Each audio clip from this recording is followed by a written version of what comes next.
ഹോസ്റ്റലിലെ ഒരു വാട്ടേറ്റിനിടെ കണ്ടാലോ. ഇന്ന് രാവിലെ ബ്രേക്ക്ഫാസ്റ്റ് ഒന്നും കഴിച്ചില്ല കേട്ടോ. ചായ മാത്രം കുടിച്ചിട്ടാണ് ഓഫീസിലേക്ക് പോയിട്ടുണ്ടായിരുന്നത്.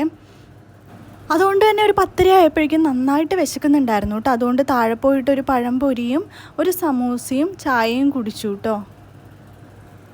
കുറേ നാളായി ഞാൻ സമൂസയൊക്കെ കഴിച്ചിട്ട്, അതുകൊണ്ട് തന്നെ നല്ല ടേസ്റ്റ് ഉണ്ടായിരുന്നു കേട്ടോ. ചായ കുടിച്ച് കഴിഞ്ഞ് ഓഫീസിലേക്ക് വന്നപ്പോൾ എൻ്റെ ഫ്രണ്ട് കുറച്ച് മുന്തിരി കൊണ്ടുവന്നിട്ടുണ്ടായിരുന്നു. അപ്പോൾ അതുകൂടെ കഴിച്ചു. പിന്നെ ഇന്ന് ലഞ്ചിന് മോരുകറിയും അവിയലും ആയിരുന്നു കേട്ടോ. ഓഫീസിലായതുകൊണ്ട് തന്നെ ബാക്കി എല്ലാവരുടെയും കറികൾ കൂട്ടി ലഞ്ച് കഴിച്ചു കേട്ടോ. അത് കഴിഞ്ഞ് ഇന്നൊരു ബർത്ത്ഡേ സെലിബ്രേഷൻ ഉണ്ടായിരുന്നു കേട്ടോ. അപ്പോൾ ഒരു 3 മണിയൊക്കെ ആയപ്പം ഒരു കേക്ക് കൂടെ കഴിച്ചേ.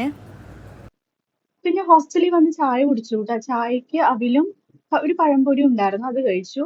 പിന്നെ ഡിന്നറിന് ഇന്ന് ചോറും മീൻകറിയും ക്യാബേജ് തോരനായിരുന്നു കേട്ടോ, അത് കഴിച്ചു. 8 മണിക്ക് കഴിച്ചുകൊണ്ട് തന്നെ കുറച്ച് കഴിഞ്ഞപ്പോൾ നന്നായി വിശക്കുന്നുണ്ടായിരുന്നു. അപ്പോൾ കുറച്ച് മിച്ചർ കൂടെ കഴിച്ചു കേട്ടോ. ഇത്രയേ ഉള്ളൂ.